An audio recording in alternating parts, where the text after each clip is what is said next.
Hi studymates, welcome back with Let's Study Career, empowering you to unlock your best career journey. Aku Maulana Rianul Fadila dari program PCPM Bank Indonesia Angkatan ke-39 dan hari ini kita akan belajar bareng tentang kemampuan kuantitatif, data statistika, jangkauan, varian, simpangan baku, dan rata-rata. Yuk kita pelajari langkah-langkahnya dan siapkan dirimu untuk masa depan yang lebih gemilang. Jadi kali ini kita akan membahas konsep dari jangkauan, varian, simpangan baku, dan rata-rata, dan kita langsung praktek melalui latihan soal. Langsung masuk ke materi. Jadi jangkauan atau mungkin bahasa Inggrisnya itu statistical range atau range, ini merujuk ke selisih dari nilai data terbesar dengan nilai data terkecil. Jadi definisinya bisa jadi bisa kita lihat sebagai nilai data terbesar dikurangi nilai data terkecil. Jangkauan ini merupakan selisih dari nilai data terbesar dan terkecil. Ini merujuk ke jangkauan secara statistik. Kita juga bisa lihat ada jangkauan, ada tipe-tipe jangkauan lainnya, jangkauan antar kuartil. Ini bisa didefinisikan sebagai nilai kuartil atas dikurang nilai kuartil bawah atau simply selisih antara nilai kuartil atas, kuartil 3 dengan nilai kuartil bawah atau kuartil satu. Dan ada juga jangkauan semi interkuartil atau simpangan kuartil. Jadi adalah rata-rata dari nilai kuartil atas dikurang nilai kuartil bawah atau rata-rata dari jangkauan antar kuartil. Jadi untuk recap slide yang ini, jangkauan ini simply selisih dari nilai terbesar atau terkecil, either itu nilai terbesar dan terkecil dari suatu data secara umum, secara keseluruhan, atau nilai terbesar atau terkecil dari segi antar kuartil. Berarti di sini nilai terbesar antar kuartil ini nilai terbesar di Q3, nilai Q3, dan nilai terendahnya di Q1 atau kuartil bawah. Kuartil atas dengan kuartil bawah gitu. Nah, di sini kita akan bahas soal ukuran-ukuran dispersi suatu data. Jadi bagaimana suatu data itu bisa terdistribusikan atau bisa tersebar. Jadi simpangan rata-rata, ragam atau variance atau variansi, dan simpangan baku atau standar deviation, semuanya mengukur bagaimana suatu data itu tersebar. Apakah eh, mengumpul secara tercluster atau lebih tersebar luas distribusinya.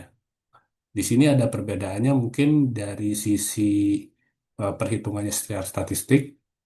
Kalau simpangan rata-rata hanya mengukur bagaimana setiap poin data itu terdeviasi, terpisah selisihnya dari angka rata-rata. Jadi di sini simpangan rata-rata hanya mengukur jarak antara setiap poin data dengan rata-ratanya tersebut gitu. Apakah jauh atau dekat dengan rata-rata?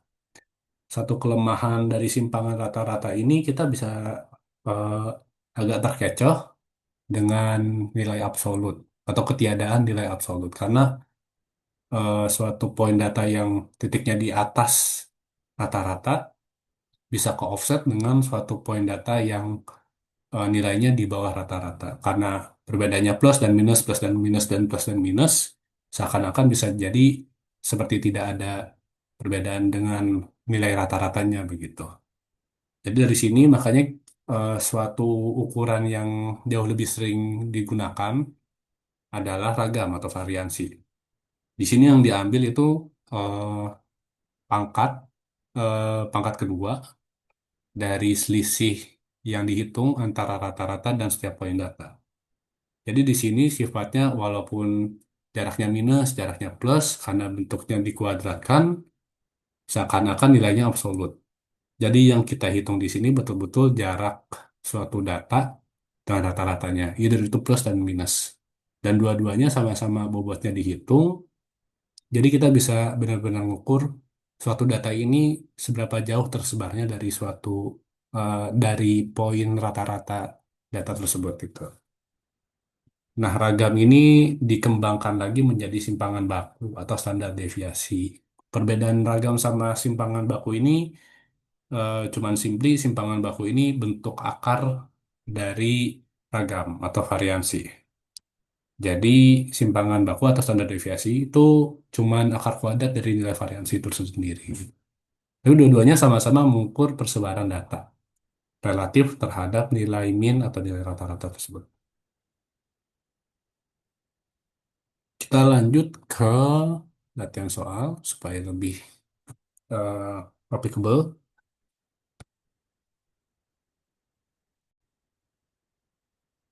Kita mulai di soal pertama. Smurf mengikuti tes berat badan selama 1 tahun. Pada 3 bulan pertama, berat badan Smurf berurutan 25 kilo, 27, dan 28 kilo. Smurf ternyata harus mengambil 2 kali tes berat badan lagi. Pada pengambilan 2 kali tes berat badan terbaru, ternyata salah satu tes menunjukkan berat badan maksimal Smurf yaitu 30 kilo. Dan jangkauan 5 berat badan Smurf adalah 1,5 dari rata-rata. Maka jumlah dari hasil 2 kali tes berat Smurf terbaru adalah titik titik titik titik. Di sini kita bisa langsung definisikan menggunakan clue yang ini bila jangkauan 5 berat Smurf adalah 1,5 dari rata-rata. Kita bisa jadikan persamaan matematika, dia sama dengan 1,5 dari rata-rata, dan rata-ratanya kita bisa lihat selisih dari 30 dan X, 30 kilo kurang X. Dan kita masukkan definisi rata-ratanya dari poin-poin angka yang kita udah ketahui, urutan berat badan 25, 27, dan 28 kilo sama beberapa kali tes, dibagi total 5 kali tes berat badan sebagai berikut. Kita lanjutkan persamaannya di sini. Kita buat persamaan X sama dengan, dan kita ketahui bahwa 53 dikurang 30 adalah 23. Maka jumlah dari dua berat badan terbaru adalah 23 ditambah salah satu berat badannya yang diketahui 30 kilo, yaitu 53 kilo. Berarti jumlah dari hasil 2 kali tes berat badan Smurf terbaru adalah D, 53 kilo. Soal kedua, sekumpulan data yang memiliki nilai jangkauan 24. Apabila masing-masing data dikali 2 dan ditambah 3, maka nilai jangkauan yang baru adalah titik-titik titik-titik. Dan ini merujuk juga ke konsep jangkauan yang kita udah pelajari, selisih antara nilai maksimum dan minimum dalam suatu data. Dan ketika suatu data dikali 2 dan ditambah 3, ini perubahan yang akan terjadi. Ketika dikali 2, suatu data tersebut nilainya akan lebih tinggi.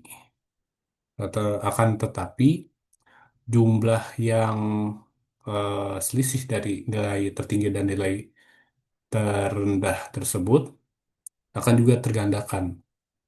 Jadi, misalkan kita definisikan nilai maksimum itu X dan nilai minimum itu Y, ketika masing-masing data itu dikali 2, nilai X dan Y ini dibagi 2 kali lipat. Begitu jangkauannya pun juga digandakan 2 kali lipat. Jadi ketika kita tahu nilai jangkauan itu 24, 2 kali 24 adalah 48. Nah, tapi ada lagi nih, apabila masing-masing data dikali 2, itu sudah terjadi, dan ditambah 3. Jadi apa yang terjadi ketika data tersebut ditambah 3? Ketika kita lihat dari soal ini, wordingnya apabila masing-masing data. Berarti baik dari nilai maksimum maupun nilai minimum akan ditambah 3 juga. Tapi di sini yang kita perlu ketahui, pertambahan 3 ini hanya menggeser atas dan bawah posisi nilai maksimum dan minimum data secara bersamaan. Jadi selisih dari kedua nilai data tersebut akan tetap sama. Jadi pertambahan angka 3 secara masing-masing tidak mengubah jangkauan karena hanya menggeser keseluruhan data gitu. Jadi nilai jangkauan yang baru kita ketahui adalah 48. Jadi opsi jawaban D.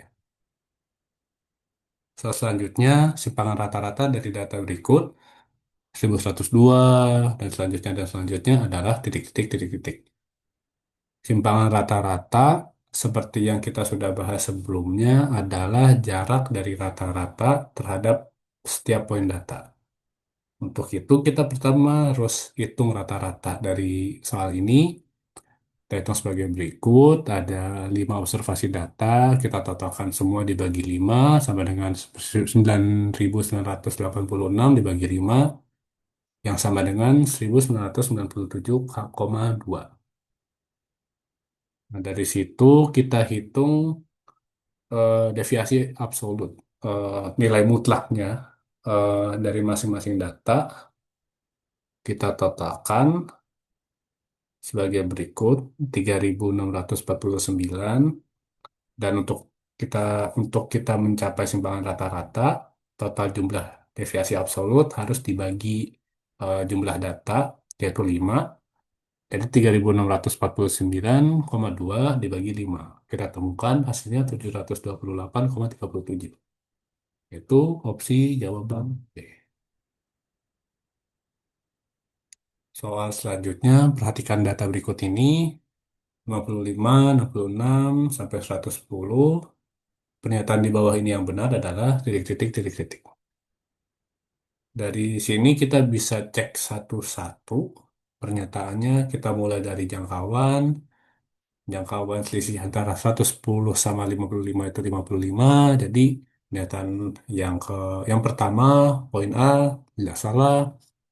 Untuk kuartil pertama kita ambil median dari eh, data bagian bawah 55, 66, dan 77. Kuartil satu sama dengan 66. Kuartil 3 sama dengan 101. Median 88. Jadi jelas poin D salah. Dari situ kita bisa langsung hitung jarak antar kuartil untuk menguji poin B dan E secara sekaligus. Jadi kita lihat ambil selisih dari 101 poin di kuartil 3 dan 66 poin di kuartil 1. Kita kurangi 101 kurang 66 sama dengan 35. Dari sini sudah terlihat jelas bahwa pernyataan B, jangkauan antar kuartil di data di atas adalah 35 sebagai jawaban yang benar. Berarti kita akan pilih jawaban B. Soal kelima, perhatikan data berikut ini. A plus 1 sampai A plus 4 dengan A adalah bilangan bulat positif. Pernyataan di bawah ini yang tidak benar adalah titik-titik. Jadi kita lagi eh, melakukan pengujian satu persatu untuk setiap opsi jawaban. Pernyataan A, rata-rata data di atas adalah A plus 2. Kita langsung masukkan penotalan, penjumlahan total semua data dibagi jumlah data, yaitu sebanyak 5 poin data. A plus 1 sampai A plus 4 dibagi 5 sama dengan 5A plus 10 dibagi 5 sama dengan A plus 2. Ya, pernyataan ini untuk pernyataan yang poin A masih benar. Pernyataan B, jangkauan data dari data di atas adalah 4. Kita tinggal cari selisih dari A plus 4 ke A plus 4 dikurang A sama dengan 4. Jadi pernyataan B masih benar. Pernyataan C, median dari data di atas adalah A plus 2. Kita lihat dari bentuk data, jumlah data merupakan data ganjil, berarti yang eh, median jatuh di data ketiga sama dengan A plus 2. Masih benar. Pernyataan kita ke pernyataan DE dulu supaya dijelaskan semua. Simpangan baku dari data di atas adalah akar kuadrat dari nilai varians data. Ini tanpa tanpa melihat data pun sudah pasti benar karena di semua data apapun, di semua bentuk data, simpangan baku adalah bentuk akar kuadrat dari nilai varians. Jadi otomatis karena definisinya benar, pernyataannya juga masih benar. Untuk pernyataan D, modus dari data di atas adalah A. Kita lihat di sini, walaupun A itu muncul di setiap poin data, tapi perlu diingat, poin data di sini merujuk masing-masing ke nilainya secara tunggal. Jadi A+4 berbeda sama A+3. Kenapa? Karena memang nilai datanya berbeda. Jadi di sini semua nilai hanya muncul sekali sehingga tidak ada modus. Semua data frekuensinya sama, cuma muncul satu kali. Jadi pernyataan D yang salah. Di sini kita akan pilih D. Modus dari data di atas adalah A. Untuk soal selanjutnya, perhatikan tabel data berikut ini. Ragam dari data tersebut adalah titik, titik, titik, titik. Oh iya, ragam di sini merujuk ke varians ya, teman-teman. Penggunaan kata-katanya mungkin agak berbeda, ragam, varians, varians pakai bahasa Inggris, tapi ini merujuk ke konsep yang sama. Seperti yang kita bilang tadi di sesi materi, simpangan rata-rata, ragam atau varians, simpangan baku atau standar deviasi, ini merujuk ke ukuran-ukuran pengukuran dispersi atau distribusi suatu data relatif terhadap rata-ratanya. Jadi, pertama-pertama untuk tipe soal ini maupun tipe soal varians, simpangan rata-rata dan simpangan baku lainnya, kita selalu mulai dari perhitungan rata-rata. Jadi rata-rata kita hitung berdasarkan pengalian nilai dan frekuensi dibagi total frekuensinya 150 dibagi 20 kita temukan rata-rata 7,5, 7,5. Karena ini kita mencari ragam, yang perlu kita lihat nggak cuman selisih dari rata-rata dan poin X atau poin datanya tersebut, tapi selisih rata-rata dengan poin X tersebut dipangkatkan, dipangkatkan, dikuadratkan. Jadi kita masukkan ke tabel, kita hitung selisihnya, terus dari selisihnya itu dikuadratkan, dari pengkuadratan itu kita kali dengan frekuensi. Jadi total dari frekuensi ini segini, dari total frekuensi, nilai total frekuensi dari selisih rata-rata yang dikuadratkan ini dibagi frekuensi kumulatif 20 sesuai rumus varians. Jadi kita temukan varian sama dengan 94 dibagi 20 sama dengan 4,7. Jadi kita pilih 4,7 di opsi jawaban B. Ini kita lanjutkan perhitungan simpangan baku.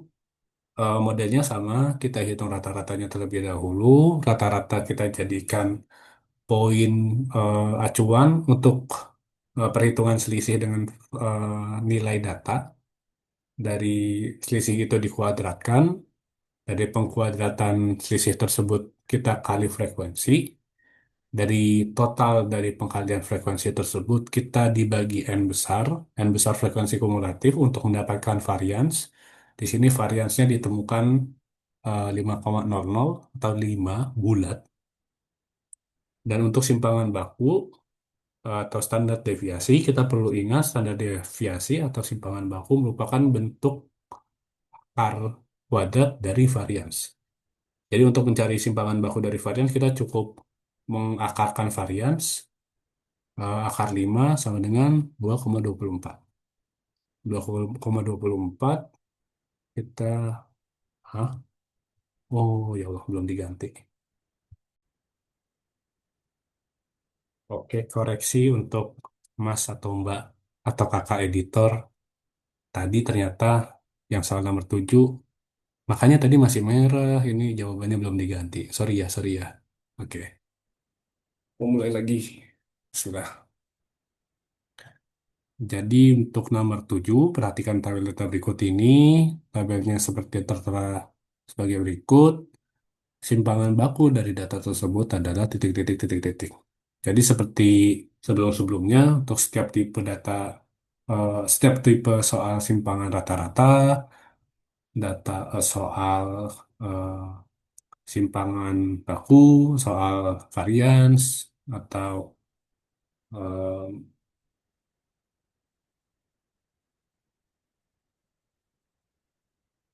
entar dulu deh. Ini kayaknya cek dulu lah. Kayaknya udah nggak ada sih. Yang udah bener semua. Oke deh. Ulang lagi. 3, 2, 1. Untuk Soal selanjutnya, nomor 7. Perhatikan tabel data berikut ini. Dengan tabel tertera sebagai berikut, simbangan baku dari data tersebut adalah titik-titik titik-titik.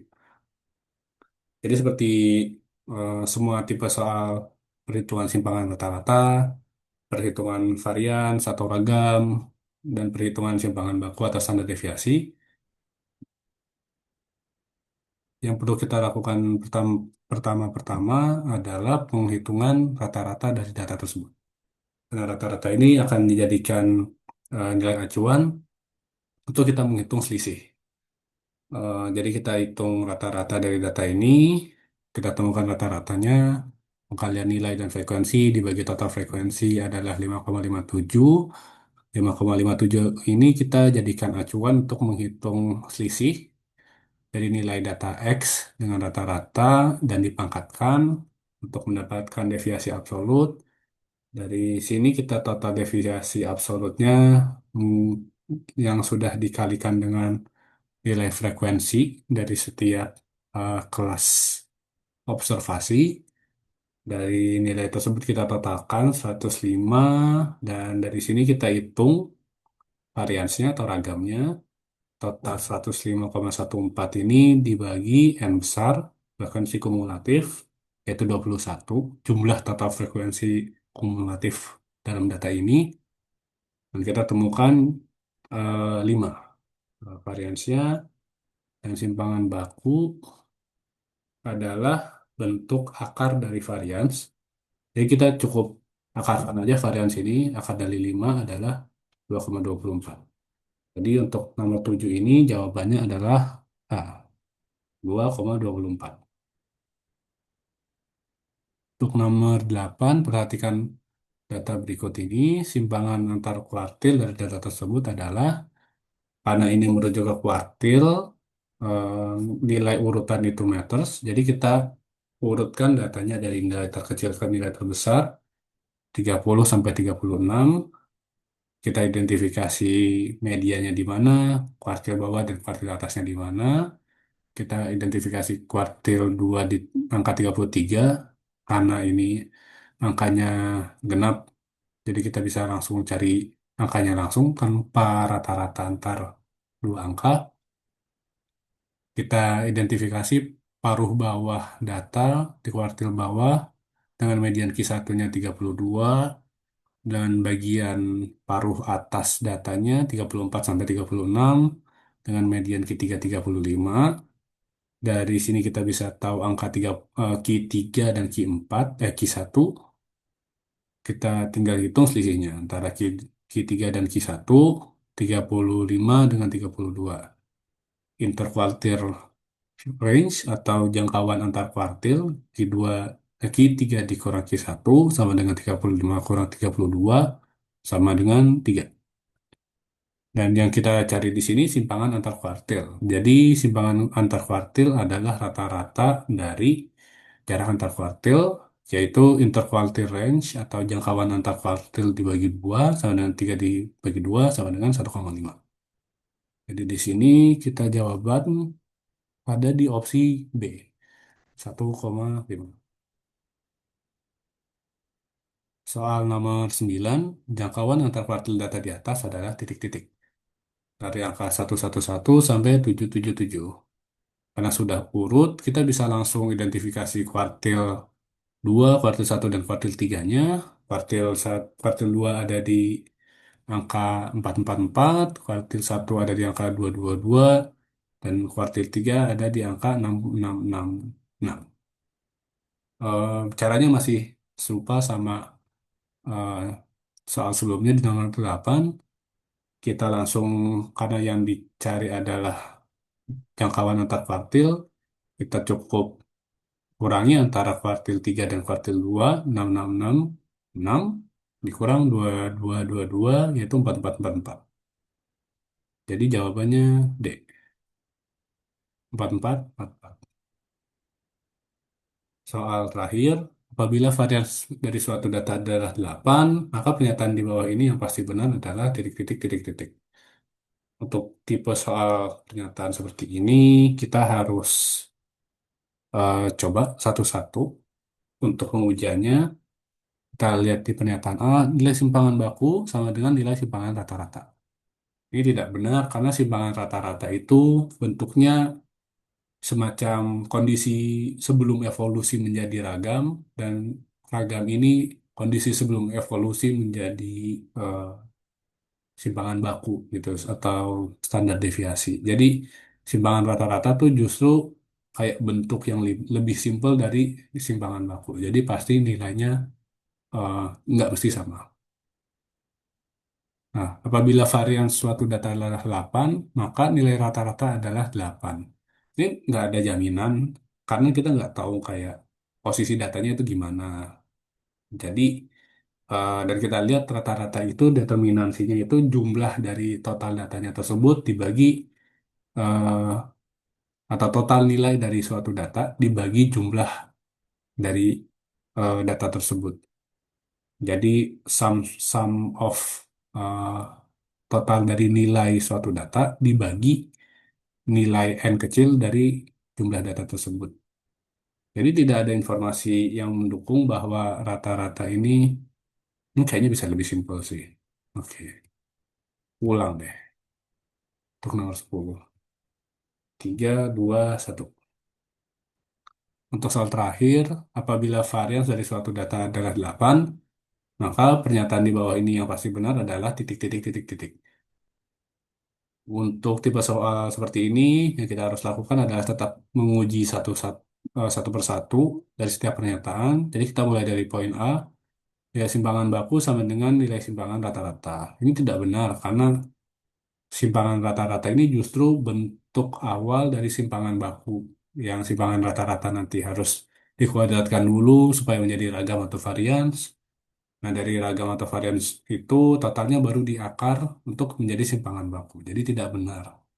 Nggak ada jaminan bahwa simpangan baku dan simpangan rata-rata ini eh, nilainya akan sama. Justru kebalikannya, nilainya justru akan berbeda karena secara proses ini dua hal yang sangat-sangat berbeda gitu. Poin B, apabila varians dari suatu data adalah 8, maka nilai rata-ratanya adalah 8. Ini kita nggak ada informasi selain varians untuk menentukan ini dan nilai varians ini agak agak terpisah dari perhitungan rata-rata karena rata-rata ini dihitungnya dari jumlah suatu data dan total nilai suatu data. Jadi ini tidak ada sangkut pautnya, jadi masih keliru.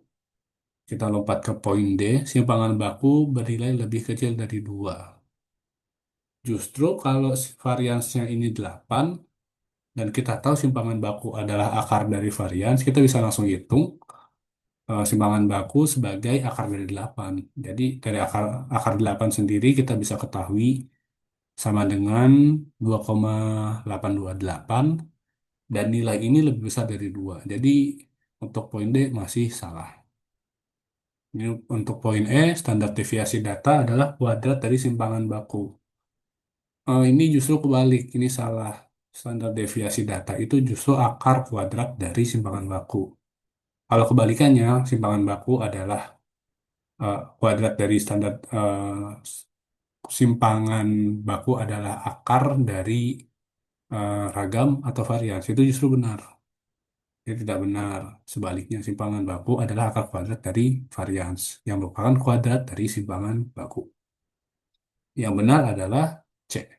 Standar deviasi data adalah akar kuadrat dari 8. Karena varians ini atau ragam bentuknya nilainya 8 sudah diketahui dan standar deviasi itu adalah akar dari varians. Jadi standar deviasi data adalah akar kuadrat dari 8. Jadi ini benar. Gitu. Jadi ini main takeaways-nya yang perlu diingat dari materi ini adalah jangkauan ini selisih dari data terbesar dan nilai terkecil. Jadi nilai data terbesar dikurang nilai data terkecil. Simpangan rata-rata adalah nilai rata-rata dari selisih setiap data dengan nilai min atau nilai rata-ratanya. Simpangan baku adalah akar kuadrat dari varians dan varians atau ragam itu sendiri adalah kuadrat nilai rata-rata dari selisih setiap data dengan nilai min. Jadi bentuk kuadratnya agak berbeda dengan simpangan rata-rata. Oke, great job study mates. Kamu sudah mengambil langkah penting hari ini untuk membangun masa depanmu. Kalau study mates merasa terbantu dengan konten dari Slide Study, kamu bisa mendukung kami agar bisa terus menghadirkan lebih banyak materi bermanfaat. Kamu bisa berdonasi, kamu bisa berdonasi seikhlasnya untuk membantu pengembangan Let's Study ke depan. Kalau belum bisa berdonasi, no worries. Kamu juga bisa bantu Let's Study dengan share platform ini ke teman-temanmu atau membagikan info Let's Study di media sosial kamu. Every little support means a lot.